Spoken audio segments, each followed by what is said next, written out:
อัสสลามุอะลัยกุมวะเราะมะตุลลอฮิวะบะเราะกาตุฮ์ค่ะวันนี้เราก็มาเรียนเรื่องการหาปริมาตรของทรงสี่เหลี่ยมมุมฉากหรือลูกบาศก์กันเลยนะคะอยู่หน้าที่178นะคะนักเรียนก็เปิดหนังสือดูตาม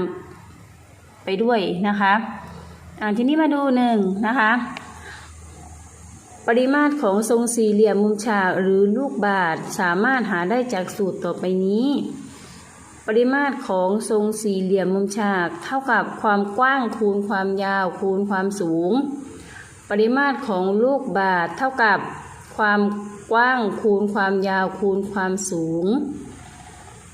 2. การหาปริมาตรของทรงสี่เหลี่ยมมุมฉากต่อไปนี้ข้อ 1. ทรงสี่เหลี่ยมมุมฉากมีความยาวเท่ากับ3เซนติเมตรความกว้างเท่ากับ2เซนติเมตรและความสูง3เซนติเมตรนะคะดังรูปที่เขาให้มานะคะทีนี้มาหาปริมาตรของทรงสี่เหลี่ยมมุมฉากเท่ากับความกว้างคูณความยาวคูณความสูง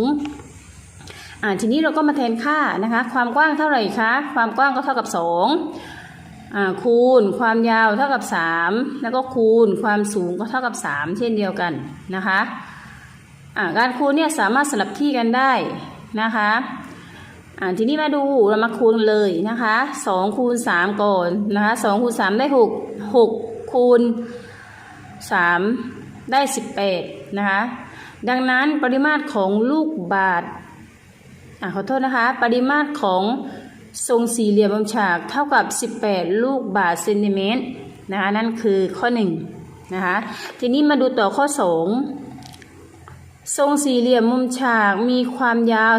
12เมตรความกว้าง8เมตรและความสูง4เมตรนะคะดังรูปนะคะนี่คือความยาวนะคะ12เมตรความกว้างเท่ากับ8เมตรแล้วก็ความสูงนะคะ4เมตรปริมาตรของทรงสี่เหลี่ยมมุมฉากเท่ากับความกว้างคูณความยาวคูณความสูงนะคะก็แทนค่าไปเลยค่ะความกว้างเท่ากับ8ความยาวเท่ากับ12และความสูงเท่ากับ4นะคะเราก็มาคูณนะคะ8คูณ12นะคะได้เท่าไหร่นะคะ8คูณ12เท่ากับ96คูณ4ได้384นะคะดังนั้นปริมาตรของทรงสี่เหลี่ยมมุมฉากเท่ากับ384ลูกบาศก์เมตรนะคะต่อไปนะคะข้อ3การหาปริมาตรของลูกบาศก์ต่อไปนี้ข้อ1ลูกบาศก์มีความยาวด้านละ2เซนติเมตรดังรูปเลยนะคะทุกด้านนะคะมีความยาว2เซนติเมตรหมดเลยนะคะทั้งความกว้างนะคะความกว้างความยาวแล้วก็ความสูงนะจะเท่ากันหมดเลยเท่ากับ2เซนติเมตรทีนี้มาหาปริมาตรของลูกบาศก์เท่ากับความกว้างคูณความยาวคูณความสูงนะคะจากนั้นเราก็แทนค่าความกว้างเท่ากับ2ความยาวก็เท่ากับ2และความสูงก็เท่ากับ2ดังนั้นเราก็มาคูณกันนะคะ2คูณ2ได้4คูณ2เท่ากับ8นะคะดังนั้นปริมาตรของลูกบาศก์เท่ากับ8ลูกบาศก์เซนติเมตรนะคะข้อ2ลูกบาศก์ที่มีความยาวด้านละ3เมตรนะคะ3เมตรด้านทุกด้านเนี่ยจะยาวเท่ากับ3เมตรนะไม่ว่าจะเป็นความกว้างความยาวแล้วก็ความสูงนะจะเท่ากับ3เมตรทั้งหมดเลยนะคะทีนี้มาหาปริมาตรของลูกบาศก์เท่ากับความกว้างคูณความยาวคูณความสูงแล้วก็แทนค่าลงไปนะความกว้างก็เท่ากับ3ความสูงก็เท่ากับ3และความขอโทษค่ะความกว้างเท่ากับ3แล้วก็ความยาวเท่ากับ3แล้วก็ความสูงก็เท่ากับ3นะคะดังนั้นเราเอามาคูณกัน3คูณ3ได้9คูณ3ได้27นะคะดังนั้นปริมาตรของลูกบาศก์เท่ากับ27ลูกบาศก์เซนติเมตรนะคะทีนี้มาดูอีกข้อหนึ่งก็คือข้อ4นะคะภาชนะทรงสี่เหลี่ยมมุมฉากมีลูกบาศก์ที่มีความยาวด้านละ1เซนติเมตรบรรจุอยู่ภายในดังภาพนะคะที่เป็นสีม่วงนะคะนั่นเขาเรียกว่าลูกบาศก์นะแต่ละลูกเนี่ย มีความยาวเท่ากับ1เซนติเมตรนะคะความยาวด้านนะคะทีนี้เรามาดูต่อภาชนะทรงสี่เหลี่ยมมุมฉากใบนี้มีความจุเท่าใดนะคะ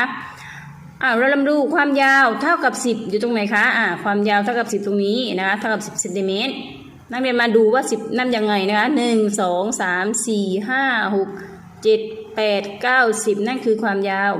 ทีนี้มาดูความกว้างเท่ากับ6ตรงไหนคะความกว้างเท่ากับ6ตรงนี้ค่ะนะคะอยู่ทางด้านขวามือนะคะนี่นับเลยค่ะ1 2 3 4 5 6ความกว้างก็เท่ากับ6เซนติเมตรความสูงนะคะเท่ากับ4เรามาดูจากด้านล่างขึ้นด้านบนนะคะ1 2 3 4 4เซนติเมตรนะคะดังนั้นภาชนะทรงสี่เหลี่ยมมุมฉากต่อไปนี้บรรจุมีความจุเท่ากับ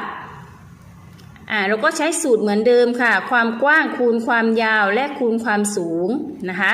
ก็จะได้เป็น6คูณ10คูณ4นะคะเท่ากับ6คูณ10เท่ากับ60คูณ4ก็เท่ากับ240นะดังนั้นภาชนะทรงสี่เหลี่ยมมุมฉากใบนี้มีความจุเท่ากับ240ลูกบาศก์เซนติเมตรนะคะมาดูที่เขาสรุปให้นิดหนึ่งนะคะการหาความจุของภาชนะทรงสี่เหลี่ยมมุมฉากเป็นการหาปริมาตรของเหลวหรือของแข็งนะคะที่